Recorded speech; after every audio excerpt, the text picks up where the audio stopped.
Fala galera que acompanha o Clube dos Seis, estamos aqui para falar de mais uma semana de Libertadores. Na noite de ontem tivemos 3 classificados para a fase de grupos e vamos começar falando sobre o jogo do Corinthians, né? O único brasileiro da noite. O Corinthians que tinha a dura missão de reverter uma vantagem construída pelo Barcelona de Guayaquil no Equador, que venceu por 3-0. Então era uma missão muito complicada para o Corinthians reverter esse placar, mesmo aqui na Arena Itaquera, um estádio cheio, a torcida apoiando, o Corinthians vindo de classificação contra o Santos. Mesmo assim, era uma missão complicada, o jogo se mostrou complicado. O Corinthians até chegou perto, fez 2-0, teve um jogador a mais por 35 minutos. Aos 16 do segundo tempo, o jogador do Barcelona do Guayaquil foi expulso, mas o Corinthians não conseguiu tirar proveito dessa vantagem numérica, se mostrou algumas vezes um pouco afobado, exagerou nos cruzamentos. Então, assim, o Barcelona de Guayaquil conseguiu administrar o resultado, conseguiu deixar o jogo um pouco mais lento, conseguiu fazer um ferrolho, né, para dificultar essa chegada do Corinthians. Mesmo assim, o Corinthians marcou no primeiro tempo com Félix Torres, no segundo tempo o Carrillo já marcou na reta final, mas não foi o suficiente. O Corinthians que pecou nessa Libertadores,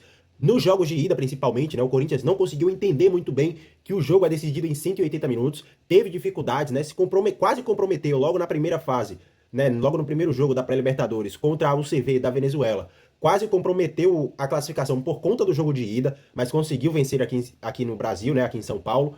E agora não teve jeito, tomou 3-0 no Equador e não conseguiu reverter o resultado na Arena Corinthians, o timão que vai disputar a Copa Sul-Americana. Já nos outros jogos, nós temos que o Alianza Lima conseguiu se classificar diante do Deportes Iquique. No primeiro jogo, o Alianza Lima ganhou fora de casa por 2-1 e tinha uma boa vantagem, né, para jogar em casa no Peru. Conseguiu empatar por 1-1, um jogo bem movimentado. O Alianza Lima abriu o placar, só que antes o Deportes Iquique ainda tinha feito um gol que foi anulado, mas o Alianza Lima conseguiu se recompor no jogo, abriu o placar. Teve um pênalti ainda anulado no segundo tempo, tomou um susto no final do jogo, porque o Deportes Iquique diminuiu, ensaiou uma pressão para tentar igualar o placar da ida e levar uma disputa para os pênaltis, mas o Alianza Lima conseguiu se segurar e garantir a vaga na fase de grupos da Copa Libertadores. O outro jogo da noite foi justamente o Cerro Porteño, que venceu o Melgar por 4-2 no Paraguai, sem nenhuma dificuldade, não teve muitas dificuldades na partida, conseguiu fazer esse placar elástico, sendo que já tinha vencido o Melgar no Peru por 1-0, então já foi para o Paraguai com uma vantagem. Então o Cerro Porteño conseguiu vencer no agregado por 5-2